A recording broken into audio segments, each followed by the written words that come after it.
Assalamualaikum warahmatullahi wabarakatuh. Nama saya Nurul Hidayah binti Nasaruddin 418-30841.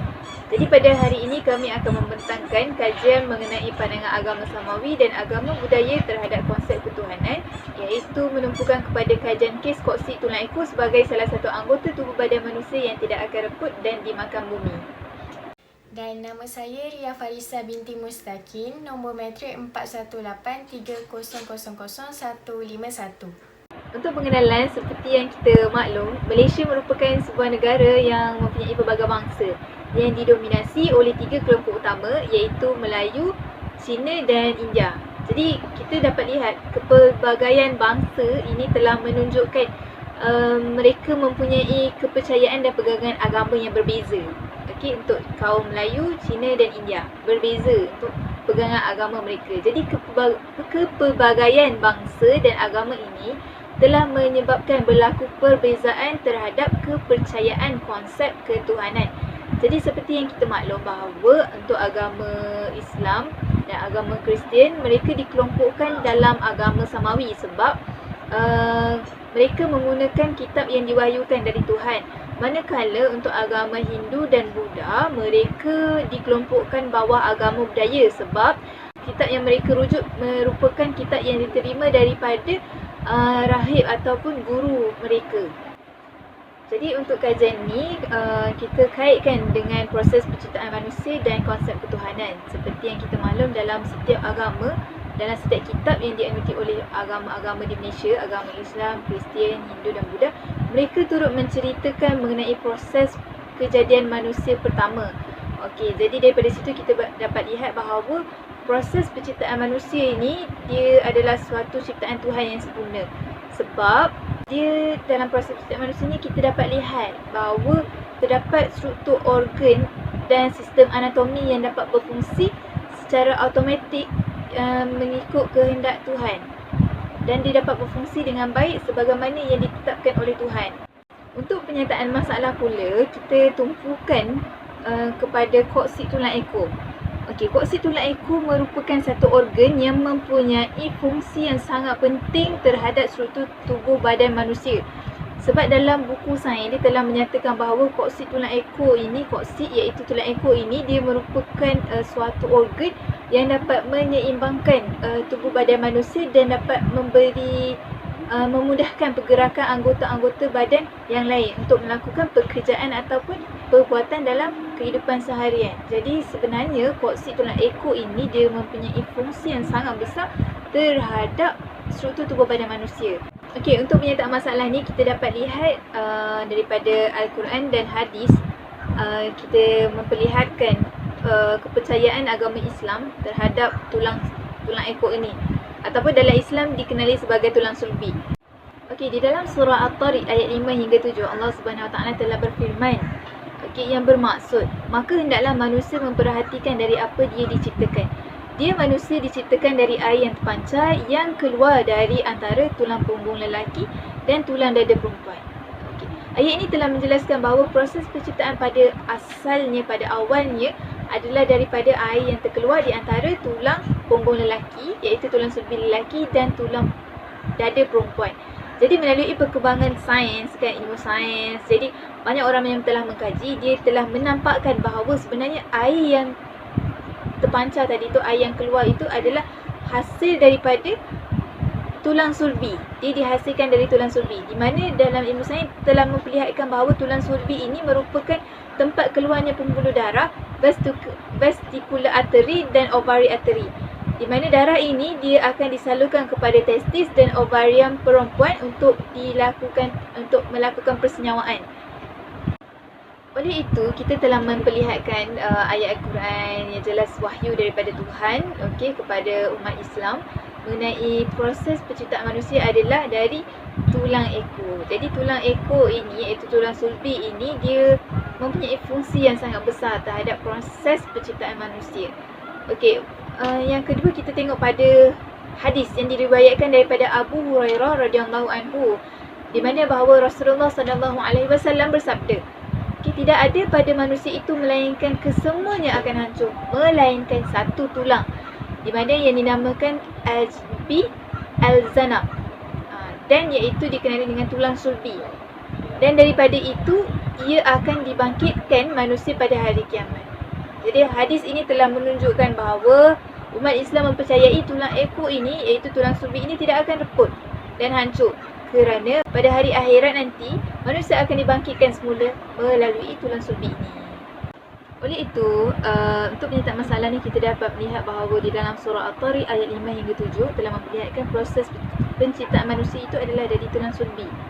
Okey, yang kedua adalah daripada hadis Abu Hurairah di mana telah menunjukkan bahawa hadis yang diriwayatkan Abu Hurairah di mana Rasulullah SAW telah bersabda yang bahawa ada satu tulang dinamakan tulang sulbi yang tidak akan reput dan dimakan bumi.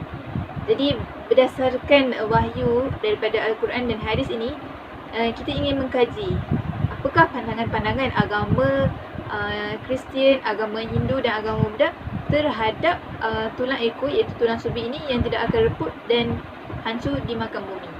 Okey, untuk objektif kajian kita ada 3. Yang pertama, untuk kenal pasti pandangan agama Samawi terhadap koksid tulang ekor manusia sebagai salah satu anggota tubuh badan manusia yang tidak reput dan dimakan bumi. Agama Samawi ni kita fokuskan kepada agama Islam dan agama Kristian. Manakala objektif yang kedua, untuk kita mengenal pasti pandangan agama budaya terhadap koksid tulang ekor yang tidak reput dan hancur dimakan bumi. Jadi untuk pandangan agama budaya kita fokuskan kepada pandangan agama Hindu dan Buddha. Okey, untuk ketiga kita nak analisis, untuk menganalisis perbezaan di antara pandangan agama Samawi dan agama budaya terhadap koksid tulang ekor manusia sebagai salah satu anggota tubuh badan manusia yang tidak akan reput dan dimakan bumi. Jadi daripada pandangan agama Samawi dan agama budaya kita nak tengok perbezaan. Adakah terdapat perbezaan terhadap kepercayaan mereka pada koksid tulang ekor yang tidak akan reput dan hancur dimakan bumi. Okey, untuk sorotan literatur, untuk agama Samawi kita fokuskan kepada agama Islam dan agama Kristian. Okey, untuk agama Islam, seperti yang kita maklum, koksid tulang ekor merupakan bahagian pertama yang diciptakan oleh Allah semasa proses kejadian manusia. Okey, kajian-kajian lepas pun merujuk kepada surah At-Tariq ayat 5 hingga 7 di mana tadi proses penciptaan manusia adalah dari air yang terpancar dari tulang sulbi lelaki dan tulang dada perempuan. Okey, yang kedua kita dapat lihat daripada laman web Mufti Wilayah Persekutuan mengenai tulang sulbi yang tidak akan reput dan dimakan bumi. Di mana menurut Imam Nawawi, tulang sulbi tidak akan reput dan hancur kerana manusia akan dibangkitkan semula pada hari akhirat kelak. Ini berdasarkan pada rujukan hadis yang diriwayatkan oleh Abu Hurairah radhiyallahu anhu bahawa Rasulullah SAW bersabda yang bermaksud di mana ada satu tulang yang tidak akan hancur dan dimakan bumi sebab manusia akan dibangkitkan semula pada hari kiamat dari tulang sulbi ini. Jadi ini hadis riwayat daripada Bukhari dan Muslim. Jadi hadis ini hadis sahih di mana orang Islam juga mempercayai bahawa tulang ini tidak akan reput dan dimakan bumi. Baiklah, seterusnya adalah agama Kristian. Bagi pandangan agama Kristian pasal konsep ketuhanan, dia mengakui bahawa Tuhan tu tunggal. Jadi agama Kristian ni percaya Jesus ni Tuhan tapi macam manusia, sifat pun manusia. Sebabnya Jesus ni penyelamat bagi orang yang dah mati daripada dosa yang dah buat masa hidup. Lepas tu Jesus ni akan hidupkan balik orang yang dah mati ni dekat dunia dengan muka manusia sama ada 3 bentuk, iaitu Bapa, Anak dan Roh Suci. Roh Suci yang dipanggil doktrin Trinity atau Tritunggal ni adalah dalam ajaran utama dalam Kristian itu sendiri. Jadi ia melalui penciptaan manusia. Okey, bukan benda penting lah dalam agama Kristian sebab mereka ni cuma percaya dan beriman tentang kekuasaan Tuhan iaitu Allah. Jadinya penciptaan manusia ni disama macam Islam. Manusia ni dari tanah sebab kejadian manusia pertama adalah Nabi Adam ni diciptakan dari tanah. Samalah sehingga jasad, roh yang sempurna. Jadi agama Kristian ni melalui pengampunan dosa. Bagi penganut Kristian yang buat dosa boleh diampunkan oleh pada tertentulah sebab dapat wahyu daripada Tuhan. Jadi tulang sulbi, asal usul penciptaan manusia mula daripada tulang ekor yang dibuktikan oleh seorang ilmuwan Jerman namanya Spearman. Jadi beliau ni buktikan dengan menanam gen terjadinya janin dalam perut haiwan, lepas tu melalui sperma dan ovum yang terjadinya zygote, maka terhasillah tulang ekor. Jadi menurut Hans Spearman, beliau cuba buat untuk hancurkan tulang ekor dengan pecahkan, bakar dengan masa yang sangat lama lah, dengan suhu yang panas. Jadi hasil yang dia dapat, tulang ekor tu tak hancur walaupun dah dihancurkan dan dipanaskan dengan suhu yang tinggi. Jadi akhirnya mengenai fakta ni bahawa tulang ekor ni tidak akan hancur dan kekal seperti pembentukan asal lah. Yang sebelumnya dihancurkan oleh Hans Spemann, dan tulang ekor ni dapat tumbuh balik pada hari akhirat dan mempercayai kehidupan di alam akhirat selepas mati. Seterusnya untuk sorotan bagi agama budaya, kita fokuskan kepada agama Hindu dan Buddha. Okey, untuk agama Hindu, kita dapat lihat di dalam kitab mereka, iaitu kitab Atharva Veda, di mana mereka mempercayai seluruh tubuh badan manusia akan hancur dan rapuh selepas manusia itu mati. Okey, di mana ini adalah berdasarkan analisa kandungan saya terhadap kitab Atharva Veda, di mana di dalam kitab Atharva Veda dia menyatakan bahawa apabila terjadi kematian, maka jasad itu pun akan mati, kaku dan menjadi rapuh. Akan tetapi tubuh halus, iaitu roh, yang akan kekal, tidak mati, namun sebaliknya ia akan keluar dan pindah ke alam halus ataupun dia akan menyerupai ke alam lain. Maksudnya dalam kitab Atharva Veda ni kan, agama Hindu pun mempercayai bahawa seluruh anggota tubuh badan manusia itu akan hancur. Termasuk anggota tulang, dalaman manusia semua akan hancur. Sebab yang akan kekal adalah roh sahaja. Di mana dalam kepercayaan mereka mengatakan bahawa roh itu yang akan kekal dan mereka akan keluar dan mereka akan masuk kepada alam lain lah, untuk kehidupan baru, untuk menjalani kehidupan yang baru. Okey, poin yang kedua, di mana menurut undang-undang karmik. Undang-undang karmik ni undang-undang yang digunakan oleh agama Hindu dan Buddha. Okay, sampai sekarang mereka gunakan undang-undang ni, di mana undang-undang karmik ni dia menceritakan mengenai cakra. Cakra ni dikatakan adalah suatu tempat jin dan dewa mereka bersemayam dekat mana-mana anggota tubuh badan manusia. Jadi dekat dalam kajian ni saya memfokuskan kepada Muladhara Cakra, sebab dikatakan Muladhara Cakra ni adalah tempat yang paling utama jin dan dewa mereka bersemayam dalam tubuh badan manusia, dan dikatakan tempat Muladhara Cakra ni adalah tempat yang paling kuat dalam tubuh badan manusia. Jadi di dalam Muladhara Cakra ni dia merupakan Muladhara Cakra ni terletak dekat pangkalan tulang ekor manusia, dekat koksit tulang ekor tu lah. Jadi dikatakan bahawa segala tindakan dan pengalaman mereka dari kehidupan masa lalu disimpan pada pangkalan tulang ekor ini. Jadi dekat situ dikatakan Muladhara Cakra ni adalah dewa bersemayam dekat situ adalah untuk mencatat segala perbuatan, segala amalan sepanjang mereka hidup dari zaman dahulu sehingga mereka mati. Baiklah, seterusnya agama Buddha. Penganut agama Buddha juga mengakui bahawa Tuhan tu satu, dan mereka ni tolak perbincangan tentang konsep ketuhanan. Jadi mereka ni berpendapat manusia ni cuma bergantung pada diri sendiri, bukan Tuhan. Jadinya mereka ni menganggap percaya pada Tuhan tu tak penting, sebabnya kewujudan Tuhan tu tak jelas. Jadi ajaran Buddha juga tak ajar hal-hal tentang ketuhanan, tapi ajar tentang etika berkaitan dengan kehidupan. Jadi agama Buddha ni salah satu bentuk sistem kepercayaan manusia kepada Tuhan melalui penciptaan yang pertama oleh Siddhartha Gautama. Kehidupan dengan perkara kebaikan masa hidup, maka ia akan dapat mengawal jugalah perkara kejahatan. Jadi pandangan Sabta Dharma, dia percaya bahawa manusia ni tercipta daripada air mani dan cantum dengan ovum yang terkena dengan cahaya Allah sehingga kejadian manusia tu. Jadi pandangan penganut agama Buddha, aliran Mahayana, bila seseorang tu mati, jadi tubuh badan akan hancur dan binasa. Akan tetapi rohnya ni akan kembali dihidupkan di alam dunia ni sebagai makhluk di suatu alam lain lah, atau sebagai jantina dan peribadi yang berlainan jika dihidupkan sebagai manusia. Jadi pada akhirnya dalam tradisi Buddha, mayat orang yang mati dari mereka ni akan dibakar, dan di antara yang dicari setelah mayat jadi abu adalah tulang ekor. Jadi mereka ni nak tengok apa warna tulang ekor, sama ada putih ke hitam. Jadi menurut Jamil lah 2016, beliau ni menjelaskan bahawa sekitar tahun 2004 lah, ada pameran tulang ekor Siddhartha Gautama ni. Tulang ekor Siddhartha Gautama ni dia putih, bersih, sebab tenaga positif yang dibawa oleh Siddhartha Gautama ni. Jadi dapat dikatakanlah tulang ekor ni macam microchip dan black box yang merakam segala perbuatan manusia selama manusia ada dekat dunia, daripada lahir hinggalah meninggal dunia. Dari tulang ekor ni lah mereka ni akan diberikan balasan sesuai dengan kadar amalan-amalan mereka. Baiklah, seterusnya metodologi kajian.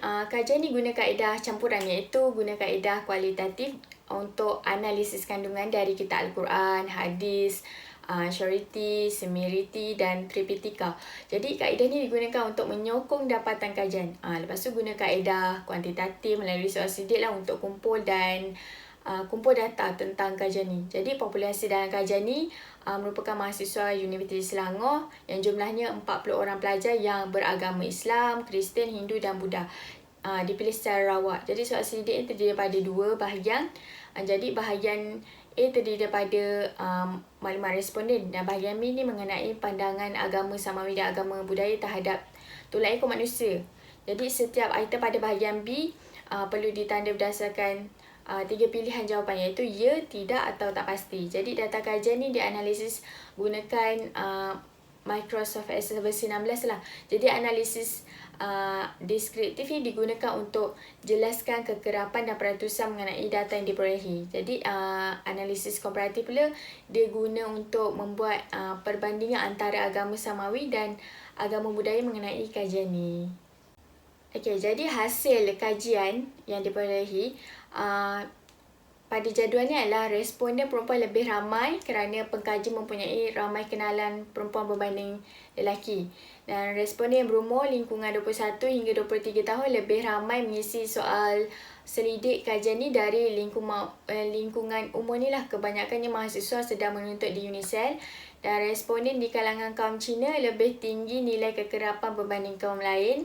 Dan responden yang beragama Islam paling ramai berbanding agama lain lah, mahasiswa berbanding Islam. Lebih ramai menuntut di UNISEL.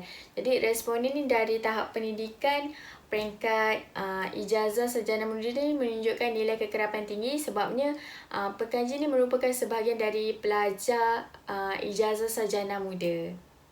Baiklah, seterusnya jadual ni menunjukkan kekerapan jawapan responden ikut item yang telah dinyatakan. Jadi item pertama iaitu tulang ekor merupakan sebahagian dari anggota tubuh badan manusia. Jadi hasil dapatan menunjukkan kekerapan tertinggilah responden yang menjawab ya adalah dari agama Islam. Jadi hal ni menunjukkan responden ni mempunyai pengetahuan mengenai tulang ekor merupakan sebahagian dari anggota tubuh badan manusia. Maka item pertama kekerapan tertinggi daripada responden yang menjawab ya dari 4 agama. Responden mempunyai pengetahuan mengenai tulang ekor. Jadi item yang kedua iaitu tulang ekor memiliki peranan dalam proses kejadian atau penciptaan manusia. Jadi terdapat perbezaan yang jelaslah antara pandangan agama Samawi iaitu agama Islam dan Kristian dengan agama budaya iaitu agama Hindu dan Buddha. Jadi terhadap tulang ekor memiliki peranan dalam proses kejadian atau penciptaan manusia. Jadi hal ni berlaku perbezaan pandangan agama Samawi dan agama budaya terhadap proses kejadian atau penciptaan manusia yang dinyatakan dalam kitab ataupun ajaran agama mereka.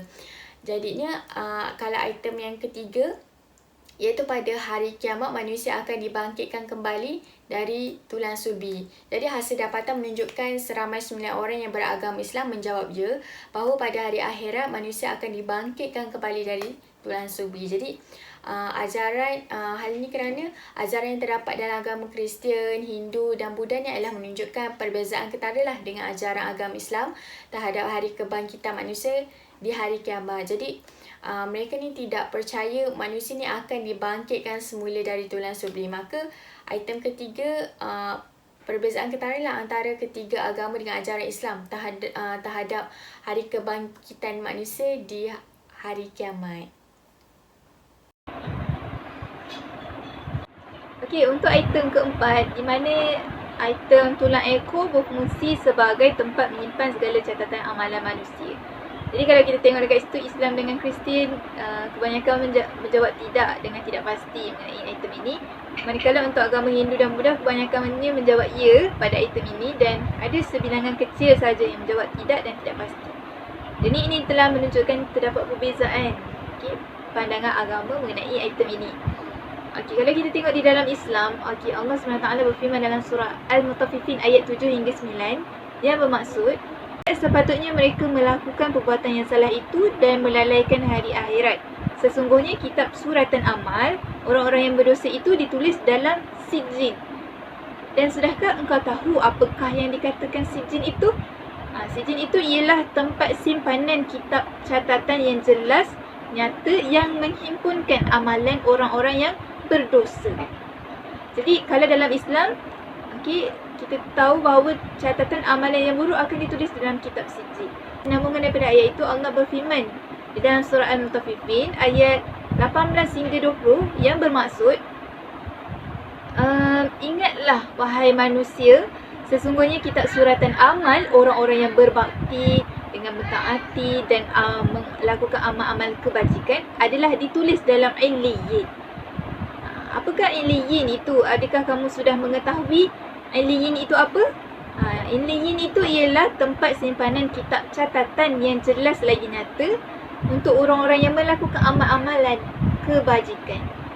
Jadi kita dapat lihat bahawa di dalam Islam, Allah tidak menyatakan dekat mana catatan amalan baik dan buruk. Dia hanya menyatakan untuk catatan amalan buruk dinyatakan dia akan dicatat dalam kitab sijin, manakala amalan-amalan yang baik dicatat dalam kitab Illiyin. Tapi kita tak tahu apakah bentuk dan di manakah kedudukan kitab-kitab itu dalam tubuh badan manusia, dan dekat mana-mana saja kan. Dia tidak menyatakan kedudukan, dia hanya menyatakan bahawa catatan amalan yang buruk akan dicatat dalam kitab sijin, manakala catatan amalan-amalan yang baik akan dicatat dalam kitab Illiyin. Itu saja. Manakala untuk agama Kristian, mereka tidak memfokuskan kepada catatan, tempat catatan segala amalan manusia ini. Dalam kitab Kristian pun dia tidak menyatakan dengan jelas, dan mereka tidak membincangkan mengenai perkara ini. Untuk agama Hindu dan Buddha, kita dapat lihat mereka menyatakan mengenai perkara ini, iaitu terdapat dalam undang-undang karmik tadi tu, di mana catatan amalan manusia ini dicatat di dalam koksit tulang ekor ini. Untuk item kelima, tulang ekor merupakan satu-satunya anggota tubuh badan manusia yang tidak akan reput. Kalau kita tengok dekat sini, agama Islam dengan Kristian kebanyakannya menjawab ya. Ada juga sebilangan yang menjawab tidak pasti mengenai item ini. Untuk agama Hindu dan Buddha, kebanyakannya menjawab tidak pada item ini.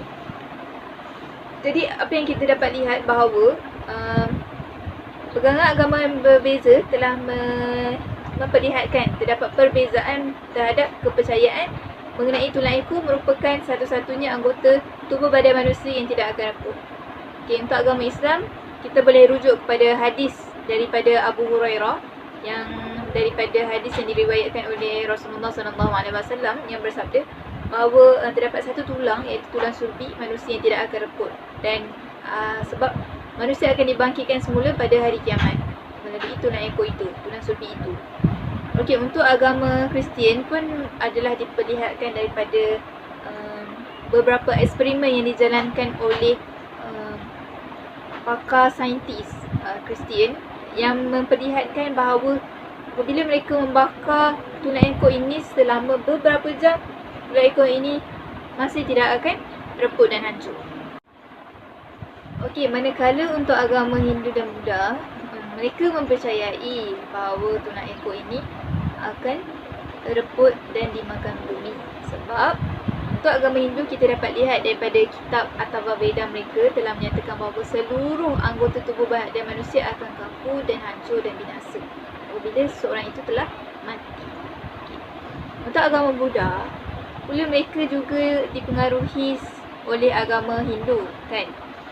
Sebabnya mereka mengatakan bahawa apabila seseorang itu mati, tubuhnya akan hancur dan binasa, dan tetapi rohnya akan kembali hidup di alam dunia ini sebagai makhluk di suatu alam lain atau sebagai jantina dan pribadi yang lain jika dihidupkan sebagai seorang manusia.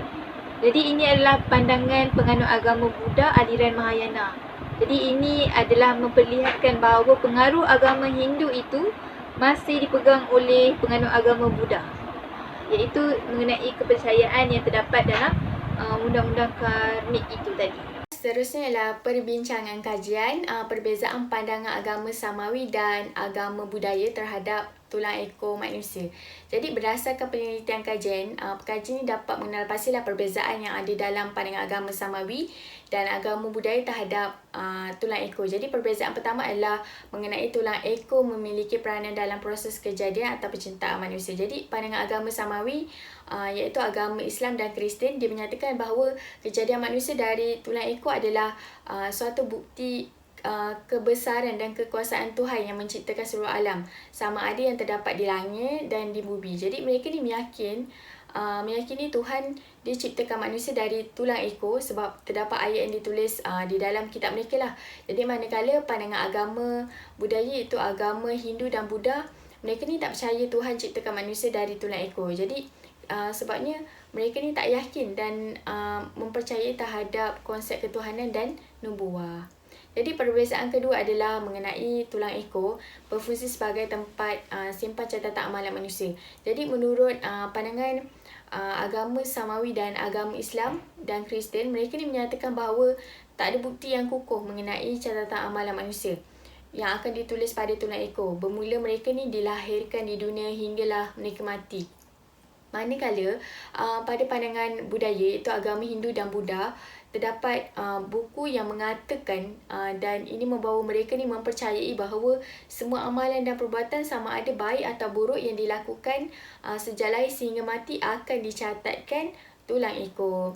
Jadi perbezaan ketiga mengenai tulang ekor ni merupakan salah satunya anggota tubuh badan manusia yang tidak akan reput dan hancur dimakan bumi. Jadi pada pandangan agama Samawi iaitu agama Islam dan Kristian, dia menyatakan bahawa mereka ni percaya setelah seseorang manusia tu mati, terdapat pada tubuh badan manusia satu tulang yang tidak akan reput dan hancur dimakan bumi. Jadinya pada pandangan agama budaya iaitu agama Hindu dan Buddha, jadi mereka ni mempercayai tulang ni akan reput dan hancur. Jadi mereka mengatakan bahawa bila seseorang manusia tu telah mati, jadi maka seluruh tubuh badannya akan hancur dan binasa dan tidak ada yang kekal. Jadi secara keseluruhannya, agama Samawi dan agama Buddha ini jelas menunjukkan perbezaan yang ketara lah terhadap konsep ketuhanan dan nubuah. Jadi setiap agama ni turut menceritakanlah tentang konsep ketuhanan dan kejadian manusia ni akan tetapi ajaran yang telah dibawa oleh mereka iaitu Kristian, Hindu dan Buddha ni tak selaras dengan tuntutan agama Islam yang berlandaskan kepada akidah dan tauhid yang benar. Okey, untuk kesimpulan, kita dapat lihat bahawa terdapat perbezaan di antara pandangan agama Samawi dan agama budaya terhadap kajian kes koksi tulang ekor sebagai salah satu anggota tubuh badan manusia yang tidak akan reput dan dimakan bumi. Jadi perbezaan ini disebabkan oleh tadi itulah agama Samawi sebab dia menerima kitab suci yang diwahyukan daripada Tuhan. Manakala untuk agama budaya, dia menggunakan kitab yang dihasilkan oleh pendeta dan rahib. Dan kitab ini kebiasaannya terdapat perubahan mengikut pada keperluan semasa mereka lah. Okey, jadi secara kesimpulannya, ini cadangan pengkaji di mana pengkaji ingin mengesyorkan kepada pihak universiti untuk memasukkan subjek perbandingan agama dalam subjek wajib universiti 2 jam kredit. Sebab dilihat bahawa dengan adanya subjek perbandingan agama ni, dia menjadikan pengkaji berlapang dada dengan kewujudan agama-agama dan kepercayaan yang dianuti oleh agama-agama yang terdapat di Malaysia. Okey, sekian saja daripada saya. Wabillahi taufiq wa hidayah. Wassalamualaikum warahmatullahi wabarakatuh.